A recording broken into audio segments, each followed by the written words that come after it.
کارت رویال، کارت صد و کارت نوروزی.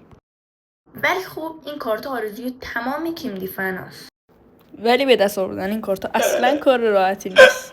با به دست آوردن این کارت انگار ماهو نصف کردی و دماوند و فتح کردی و توی هر 10 تا پک فقط یک دونه از اینا هست. پس ما مجبوریم دست به کارای کثیفه بزنیم. سلام بچه‌ها، خوش اومدیم به ویدیوی جدیدمون. اومدیم که کیمدی آنباکس کنیم و ببینیم شانسمون چجوریه. خب ما یک بسته 24 تایی از کیمدی خریدیم و اومدیم که پارتش ببریم. هر پارت قراره که 2 تا کیمدی بخریم و ببینیم چیزایی که در موردشون گفتن یا همون چیت‌ها تقلبایی که 2 تا ویدیو قبل گفتم راستن یا نه. خب بریم سراغ اولین کیمدی که من بعضیا میگن که اگه عکسش بدتر باشه بهتر. خب ما یک عکس خوب برمی‌داریم از اینجا. اولی عکس خوب یا مال اینا رو داره روش، این خوبه. و بعدی رو ما یکی از بازیکنای بد رو برمی‌داریم که بد نداره بچه‌ها، ولی خوب نداره. این میشه گفت بدترینشون میشه. حالا چیزای خوب داره میدونم، بعضی نه این هیت بنویسین، چیزای خوب داره. خب درسته میگن این بده، اون از اون لحاظ نیست. اوکی. خب 2 تا از رنگای خوششانس نیستن. باشه رنگای خوششانس همین الان بهتون میگم که از توش نوروزی در بیارین. فقط رنگای بنفش بچه از توش نوروزی در میاد. نه این رنگای دیگر رو بخرین چون واقعا ارزش نداره و فقط بنفش بخرین. من دارم تستش رو میگیرم برای شما. اینا رو من با همون روش قبلی تست کردم ولی خب داخلش نوروزی نبود هیچ کدوم از این 2 تا. و بریم برای باز کردن. لیتس گو. اولین بسته رو آنباکس میکنیم. اوکی بچه این چیه؟ وای علی وای علی چه شد؟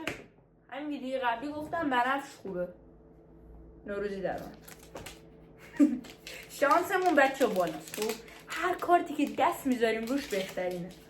این بسته خوبم بود، دقیقا بسته خوبه بود باجی. نکن کارت تکراری نیفته بهم. بابا رونالدو باز افتاد. یه سال شانسش 2 برابر میشه یا نه؟ اوکی خوبه، باز دوباره رونالدو افتاد. حس میکنم شانسش 2 برابر میشه. و از این ور رابیوت بهمون افتاده که اوکی خوبه. و این 2 تا برچسب بهمون داده و اینم از این. ما الان فهمیدیم که این چیزی که گفتن راسته، ولی خب ببینیم اون شایعه‌ای که میگفتن چیزای بد داخلشه بازش کنیم. البته فکر کنم برعکس گفتم. آره این شایعه غلطه شد، اصلا اشتباه شد. خب بریم برای اونی که میگن داخلش خوب داره. بس اول من چیت دفعه قبلی رو ببینم. و اینم نوروزی داره. نه نداره، این نوروزی نداره و این یکی بد باز شد.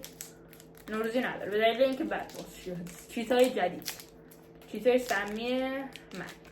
خب باز کنیم و ببینیم چی بهمون افتاد. وایسیم ببینم. اوکی what the fuck. YouTube sorry YouTube. It's تکراری. حاجی هی داره تکراری میفته. من باز کیمدیام آخر ویدیو بهتون نشون میدم. اینا رو داد و بیسیک تورس اصلا باورم نمیشه حاجی. الان ما با 2 تا بسته که میگفتن اصلا امکان ندارم چیزی بیفته، دقیقا همین اتفاق افتاد. وای. و اولین پارتمون ما 2 تا کیمدی چیز در آوردیم، 2 تا کیمدی نوروزی. اگه بخوای پارتای دیگه هم ببینی و ببینیم میتونیم 7 تا کیمدی نوروزی رو در بیاریم، حتما تو کامنت برام بنویس. تا ویدیو بعدی. خدافظ.